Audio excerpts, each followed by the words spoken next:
ये होगा बीजों से,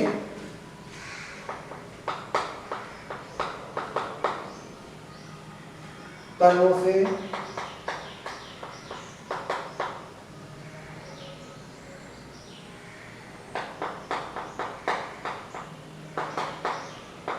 तनों से और स्वरों से।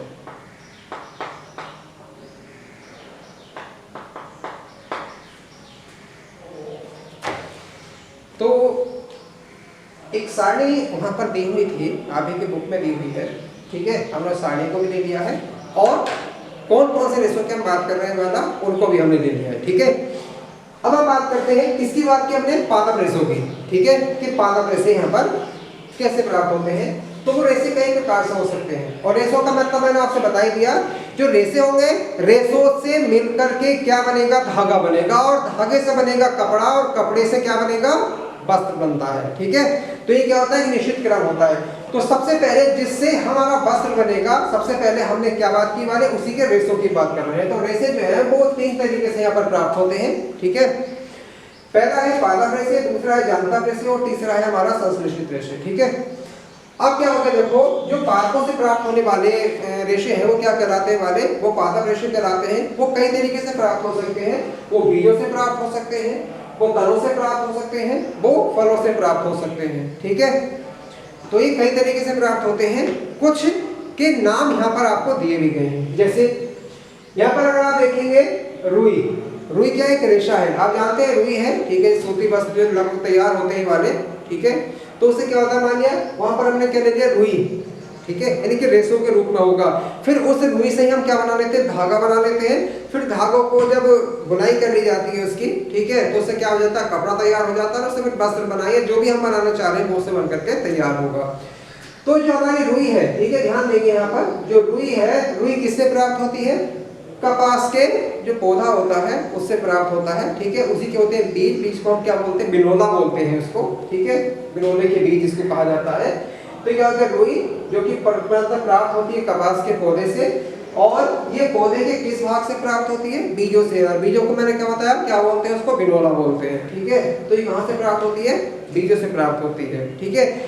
तो यहाँ पर मैं कपास के लिए बता दूं आपको, कपास जो होती है वाली, हालांकि इसके जो कुछ मुख्य राज्य हैं जैसे महाराष्ट्र है, गुजरात है, मध्य प्रदेश है, पंजाब में भी ऐसा, मतलब पंजाब है, कर्नाटक है, तो कुछ ऐसे राज्य हैं वाले, महाराष्ट्र, गुजरात, राजस्थान, पंजाब, कुछ ऐसे महत्वपूर्ण राज्य हैं जिनके अंदर इसकी मतलब बहुत ही महत्वपूर्ण रूप से कपास जो है वो उगाई जाती है, ठीक है।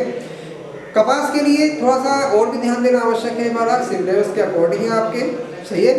तो जो कपास है, सही है, उसके लिए क्या होगा है वाला कि काली मिट्टी, कभी कभी बहुत प्रश्न आते हैं वाले कि जो काली मिट्टी होती है वाली वो कपास के लिए सबसे महत्वपूर्ण होती है। और जलवायु कैसी होनी चाहिए, उष्ण जलवायु, ठीक है। जो उष्ण जलवायु होती है जिसमें टेम्परेचर जो 21 से 27 डिग्री सेंटीग्रेड के बीच होता है, वो उसके लिए उपयुक्त होती है। बाकी हम और थोड़ी देर में इसमें और आगे बात भी करेंगे इससे संबंधित। तो ये क्या हो गया, रुई होगी किससे प्राप्त हो गई, बीजों से प्राप्त कर लेते हैं, ठीक है। जो बीज होते हैं इसके, उससे इसको प्राप्त कर लिया जाता है, बिनोले बोलते हैं। उसके बाद आ गया आपका जूट, जूट जो है जिसको हम पटसन के सनई बोलते हैं, ठीक है, पटसन के सनई के पौधे से इसको प्राप्त किया जाता है और वो क्या होता है, तने से प्राप्त करते हैं, ठीक है। इसमें क्या काम करते हैं कि जब वो जो सनई या फिर मतलब पटसन का पौधा होता है, सनई का कह रहे हैं आप, तो उसका जब उस पे वो पकने से पहले, यानी कि जब वो पूरी तरीके से मतलब जैसे काफी बड़ा भी हो गया हो लेकिन पूरा पका हुआ ना हो, ठीक है। कारण क्या था हमारा कि जब जो इसका पौधा होता है वो ज्यादा इसके तने पक जाते हैं वाले, तो रेशा थोड़ा सा उतारना भी मुश्किल होता है वाला और थोड़ी दिक्कतें आती हैं। तो इसके लिए क्या काम करते हैं वाला कि जब पूरी तरीके से पका हुआ ना हो वाला, उसको काट करके कहीं पर दबा दिया जाता है, कुछ दिनों के लिए इसको दबा दिया जाता है, ठीक है। जिससे क्या होता है वाला कि ऊपर जो वैसा हिस्सा होता है वाला वो थोड़ा सा गल जाता है और जो रेशे हैं वो रह जाते हैं, बाद में उसमें से रेशों को उतार लिया जाता है। उतारने के बाद जो भी उससे बनाना है, ठीक है, वो उसे बना दिया जाता है। इसके बाद आपका आता है फ्लेक्स है, ठीक है। ये किससे प्राप्त होगा वाला, अलसी या फिर तीसी के पौधे से प्राप्त होता है। और किससे प्राप्त होगा, उसके तने से प्राप्त होता है, ठीक है। जो फ्लेक्स है वाला, तो फ्लेक्स किससे प्राप्त होगा, अलसी या फिर तीसी से, ठीक है, पौधे से प्राप्त होता है। और उससे क्या होगा, बीजों से, मतलब से प्राप्त होगा किससे, तनों से, ठीक है। तो जो जूट है और जूट के साथ जो फ्लैक्स है वो प्राप्त होता है किससे? तनों से। इसके साथ आ जाता है आपका नारियल की जटा है, ठीक है। तो नारियल में तो आपने देखा होगा हमारा जो नारियल होता है, जो उसका ऊपर से छिलका उतारते हैं हमारा, ठीक है, एक तो होता है वैसा खोल होता है, उसके ऊपर आप देखेंगे तो वहां पर क्या होता है कि जो फल है, नारियल का जो फल है उसके ऊपर जो होता है वो उसकी जटा लगी हुई होती है नारियल की, ठीक है, तो वो उसके फल से उतारी जाती है।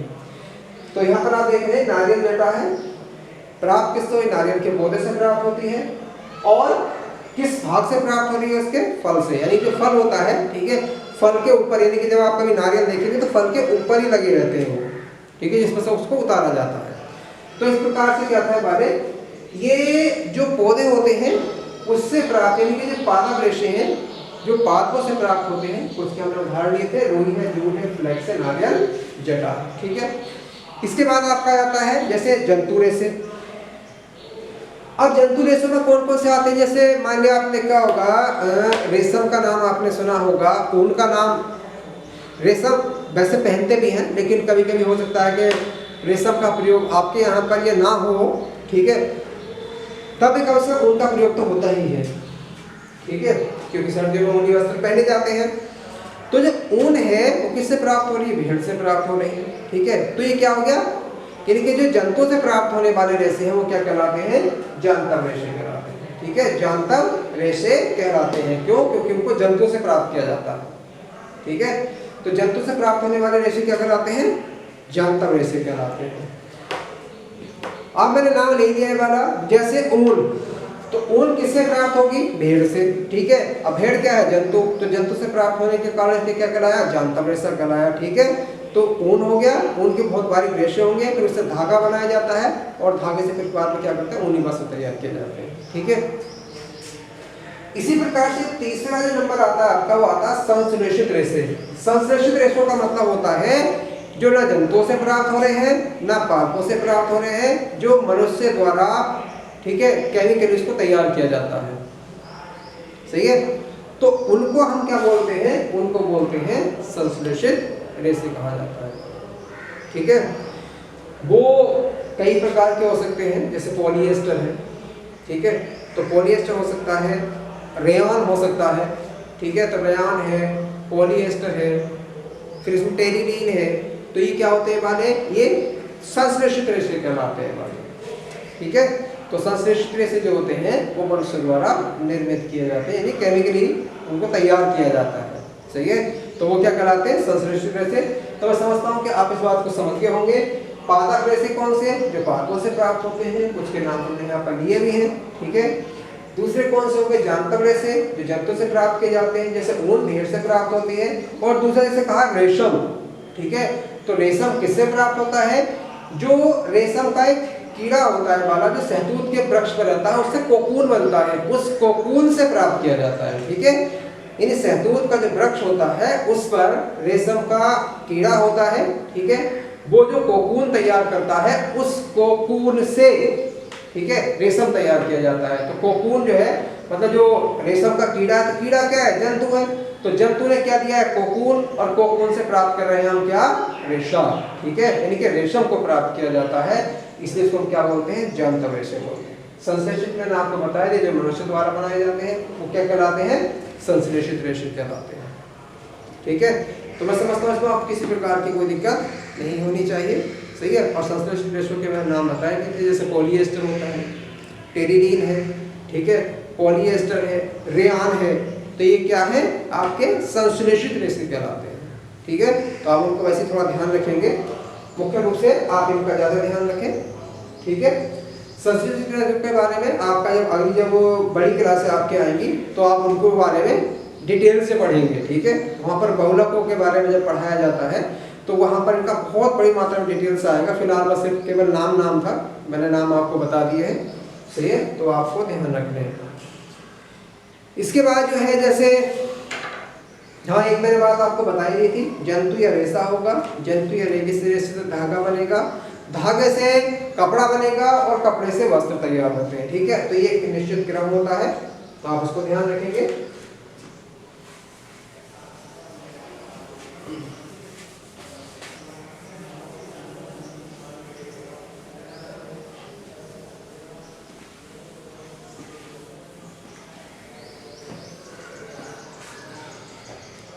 इसके बाद जो है कपास के बारे में था आपके, अगर हम मतलब किताब के अनुसार सिलेबस की बात हम करें तो कपास के बारे में इसमें दिया गया था रेशेदार पौधे के उत्पादन के लिए भूमि का प्रकार किस प्रकार का होगा, तो जिसमें मैंने बता दिया कपास है, ठीक है। तो कपास के लिए जो है वो उष्ण जलवायु होती है वो महत्वपूर्ण होती है, 21 से 27 डिग्री सेंटीग्रेड का टेम्परेचर होना चाहिए, और काली मिट्टी इसके लिए सबसे उपयुक्त होती है, ठीक है, क्योंकि उसके अंदर जलधारण क्षमता अच्छी होती है, सही है।